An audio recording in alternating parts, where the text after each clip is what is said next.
Design Principles is an assignment designed to introduce to you some of the different concepts of design. If I open up the design folder inside the resources file, and you'll just have the PDF files, but these are the different types of design principles we're going to look at. First thing I want to look at is contrast. We'll just do these in order.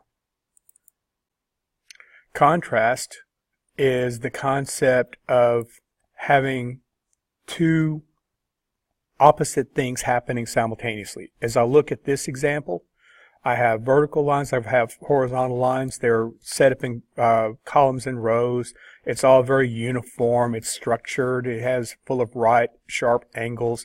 I've got the larger rectangles. I got the smaller rectangles, and it's just a repeating pattern over and over. And then in the middle of it, I have this irregularly shaped blob, for lack of a better term. And the contrast is simply the structure contrasting with the non-structure. You got the same thing going on here. Again, the structure of the boxes with the X's in each one of them contrasting with the tree-shaped non-structured blob. Here we've got a bunch of different structured shapes and designs, but they are cut and pasted together in irregularly shaped areas. So the contrast is there. Here's an example of one student's work when they did contrast. Next, formal balance. Formal balance is divided into symmetric and asymmetric balances. For symmetric balance, I have a line of symmetry. If I draw a line right through here, then this image is reflected the left side and the right side. I also have a line of symmetry here, and I have a line of symmetry here. I also on this one have a line of symmetry here. So if I fold it, then the image folds back on itself. Asymmetric balance, you first create symmetric balance, and then you do something where you twist one of them or you make something slightly different so that it's the same, but it's not the same. In this case, you rotated a single surfboard after you created the symmetric balance. Notice how much more interesting symmetric balance or asymmetric balance is than symmetric balance. And here are some examples of student work. Next, movement. The concept of movement says that your eye wants to naturally move across the screen. So you give it a line to move across the screen with as you are looking and you are taking in whatever the design is, and you are looking at it. So my eye can move along this. Now, there's lots of ways for it to move, but generally our eyes move from left to right or from top to bottom. So this moves both left to right and top to bottom. In addition to that, this is a ribbon, or it's designed to approximate a ribbon. And this is a very nice little concept that I want to take a moment and show you. So to create a ribbon, it's actually a very easy thing to do. You take your pen tool and you just draw a line with some curves in it. And after you draw the line with curves, you copy it and then you paste it, and then you move one of them slightly out of phase. In this case, it was moved a little bit to the right and a little bit down. So it created a second one. And then just use your geometric shapes and do a circle or a rectangle or whatever to make sure that you cover the ends, and then select it all and do a Pathfinder divide. And what that will do is that will take these two lines, which are slightly out of phase, and it'll turn it into a shape that is then fillable. So I could click on each of these pieces and add a color to it and add a texture to it and maybe add an effect to it and create a ribbon. So just want to mention that. Here's an example of student work. Also notice that they use the text to a path. Next, pattern. Pattern is a way of creating something that is going to be repeated in the background. You're going to use the swatches palette to do it. So let's actually look at how you do that.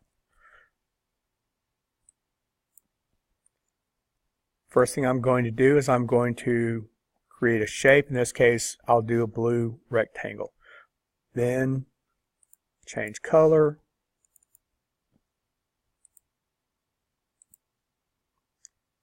Another shape.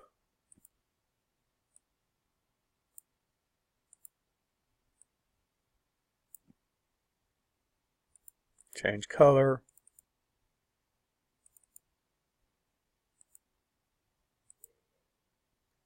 Another shape.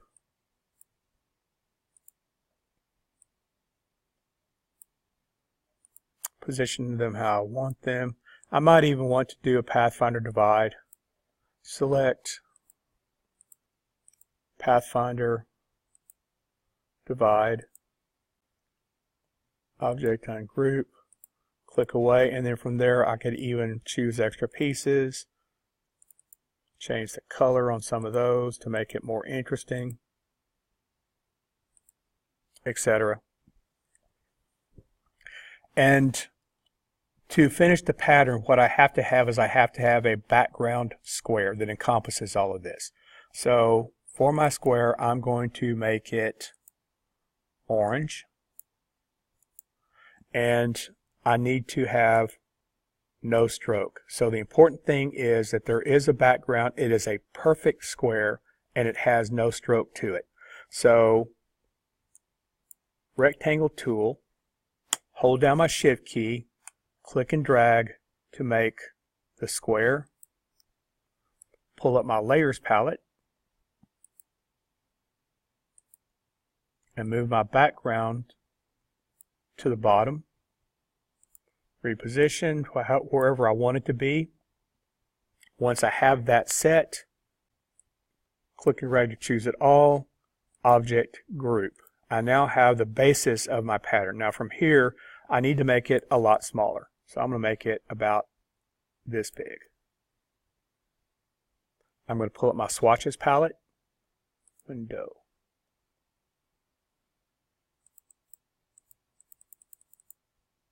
Swatches. I'm going to grab my pattern, I'm going to drag it into my swatches palette. So now it is a swatch available to me. Well, what does that mean? Well, okay, so I take my pen tool, I'm just going to click, click, click, click, click, click, click, click, and here's my beautifully created shape. But now instead of a plain color, I want to have this pattern. So then from here, all I'm going to do is I'm going to change from being a solid color to a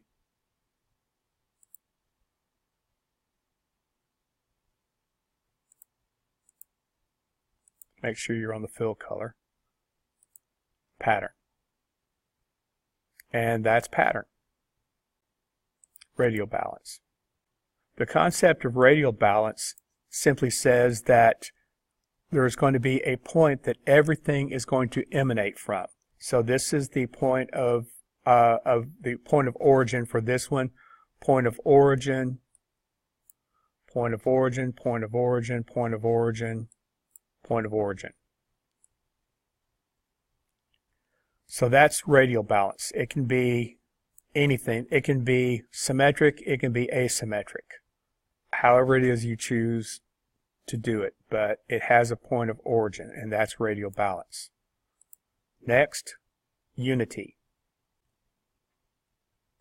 The concept of unity is that you have things that obviously belong together are grouped. They're not exactly the same, but they're similar. If I look at, say, this right here, well, what is it? Well, it's kind of an oval-ish shape with a smaller oval-ish shape on the inside. But it is unique. It doesn't look like any of the others. But obviously these all are the same thing, but they all are slightly different. That's unity. It's a collection of things that obviously belong together but are not exactly the same. These lines create a pattern. They obviously belong together but they're not the same. This is designed to simulate wood grain. Again, they obviously all belong together, but they're not the same. Leaves, not the same. different colors, different shapes, but they're obviously all leaves. They obviously belong together. That is the concept of unity. Last thing I want to talk about is this rule of thirds. The concept of the rule of thirds is that simply no matter what thing you're working on, whatever shape, whether it's landscape, portrait, whatever, if you take it and divide it into thirds, both vertically and horizontally, it creates 4 intersection points. And those 4 intersection points are the points of focus on whatever piece you're working on. That's just the way the human brain works. Have you ever noticed in a professionally done photograph, and I'm not talking about like a photograph in a studio where there's one person in a gray background, but maybe something that's scenic and there's maybe somebody standing in the foreground or whatever. You ever notice they're not in the middle of the picture, they're off to one side of the picture. And if you ever see them in the middle of a picture and then you see another one where they're slightly off to the side so that you can see kind of what's in the background, it looks better. And the reason is because it's following this rule of thirds thing. But not only are these 4 intersection points important points, but also the one in the upper right hand corner is said to be the strongest.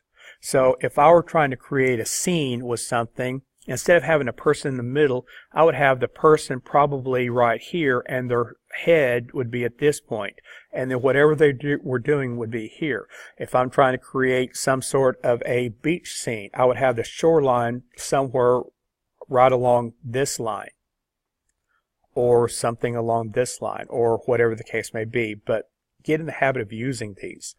Have you ever noticed whenever a photographer takes a picture, he always takes the picture big, but you always know that he goes back and crops. Well, why do you think he crops? Well, part of it is he's getting rid of unnecessary background, but the other part is he's using the idea of cropping to move it to the left or move it to the right, to move whatever he wants his main focal point to be to of the what he took the picture of, to hit one of these 4 spots, and if possible, probably this spot right here.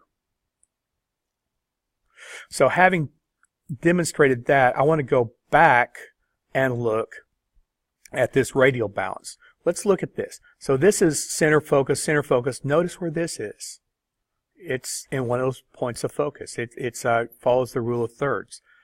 Doesn't this look a little bit stronger than this? Notice this. Where is this? It's in one of those points of focus.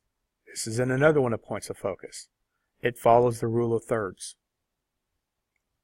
So that's the concept of the different designs. Now, from an assignment point of view, what are you going to be doing? For an assignment, you're going to open up the starter sheet and you're going to pull this document into Illustrator. You're going to create your own example of pattern. So you're going to do whatever it is, but ultimately you're going to put your own example in this box. You're going to put your own example of radial, your own example of formal, and these are going to be things that you're going to create. You're going to use Illustrator, and you're going to draw and create them of each of the 6 different things that we talked about. These are examples of students' work, and I'll leave it to you to peruse and look at the rest of them. And this is the assignment sheet and the points associated with each one of them. And that's the design principle project.